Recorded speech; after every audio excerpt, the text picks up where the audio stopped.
Val, my God, you were great in this movie. Oh, thanks. And what a role. You get to play this big, fat, happy drunk. I mean, you must have been relishing it. Yeah. Not just Angelina Jolie as a wife. I had another 18-year-old French, 6-foot-tall brunette wife, too. Yeah, it's, you know, it's a tough life, Val, but someone has to do it. I liked it. It was really fun. When Oliver came to you and said, I want you to be in this, I mean, what was your reaction? What, would you, do anything for Oliver, basically? Yeah. We talked about doing this story when we did The Doors together. And there's actually a scene where Jim Morrison's looking in the mirror and it crossfades to a bust of Alexander. And I knew the story well from high school days. And I was so happy for him when I found out he was doing it. And I may have even called him first just to say, is there something I can do? I knew I wasn't going to be Alexander. Mm-hmm. But it was just great because I knew King Philip's life, and he's such a gregarious character. And then he told me Angie was hired, and I love her, and Colin I loved meeting him. We just started laughing right away. And was there anything special that you did to prepare to play Philip? Or I just ate all across 3 continents. I'm still suffering.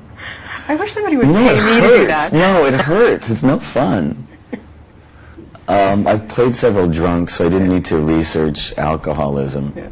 Plus, there's 30 Irishmen in it, so it was a lot of on-site education. I'm sure.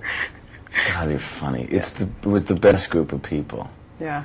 I can't even imagine. I'm doing a musical right now. This is the best cast, but until then, Alexander was the best cast. Yeah. Yeah, we'll talk about Moses after, because talk about epic proportion, another epic character. Great. But when you worked you started working opposite Colin, and you saw that he was taking on this role, I mean, what started to impress you most about him, or his work ethic? What was it about this guy? Why did you think he made a perfect Alexander? Well, he really has he's really dedicated. He's dedicated to joy. On screen and off, he really is looking to enjoy life, and he makes people feel good. He's very charming, and those qualities are in him. But then to add the dread of responsibility of really living as a leader, but in service, which is the only way Alexander was great. Mm-hmm. It's a quality his father had. All those great generals were in prisoners of war for a decade, and they lived as brothers, not as the king with his servants. So when they got out, King Philip never saw himself as better than anyone, but he was the king, he was the ruler. Sure. And Alexander learned from childhood that this is what it means to lead, and he really perfected it. Mm-hmm. When he conquered a nation, he quickly learned. He probably was a genius. He would just intuitively understand what the people needed and what was good in their culture and what they could provide, and gave it to them. And that's why every place that he conquered stayed secure. What impressed you most about Colin?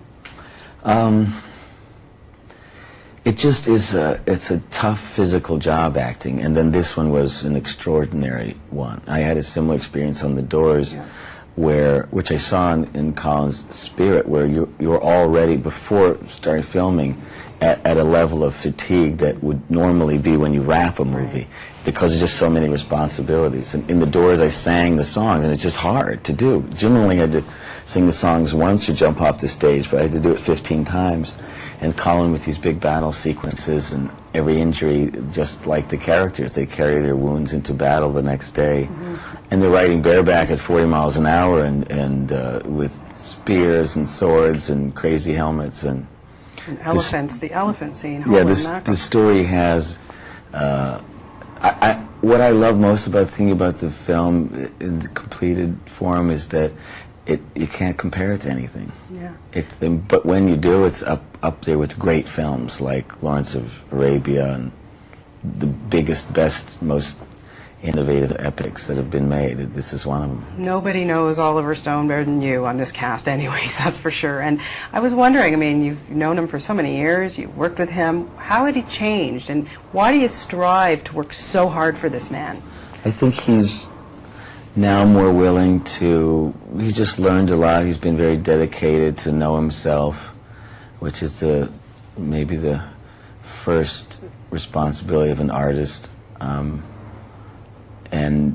then been willing to share.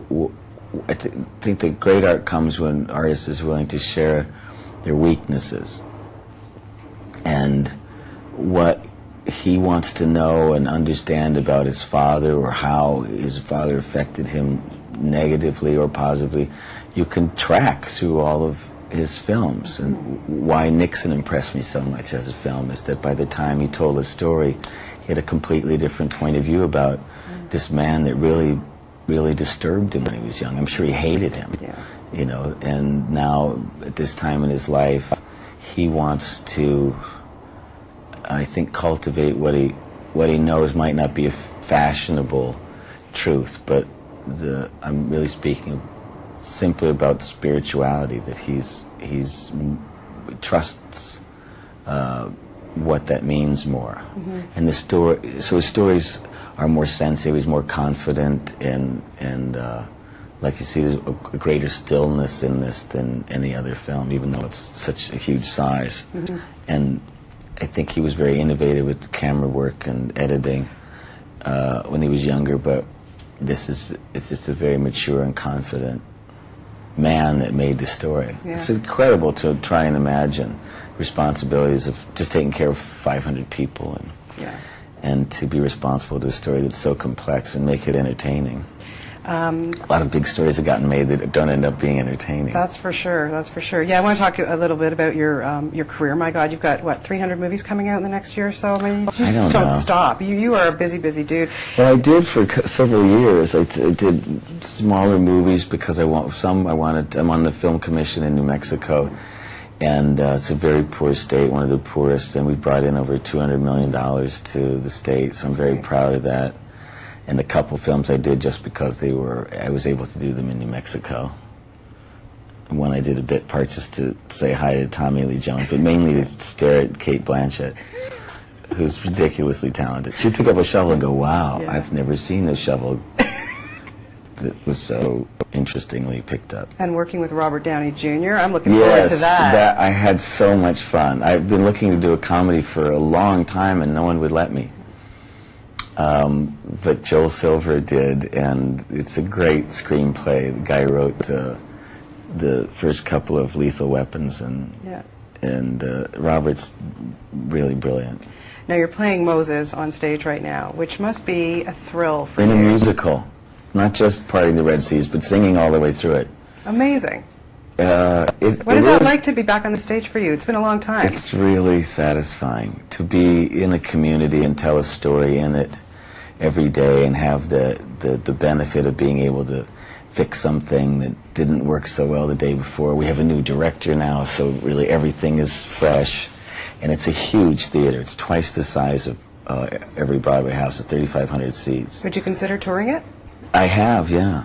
Also making a film of it. And Toronto's a big theater market, my friend. I know. So, talk to the Mervishes. I will.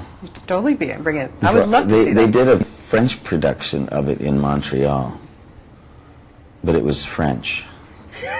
Oh, okay, yeah, I would make you do it in French, but when are we going to see Val Kilmer behind the camera? When are you going to direct something? I was getting ready to do just that when I got offered this musical, and playing Moses was just more, I knew it would be a more valuable experience than the stories that I have, but I'm pursuing it. Well, we'd love to see that. Thanks. Best of luck to you. Always a pleasure to talk to you. You. Thank you so much. All right. Thanks, Val. Bye.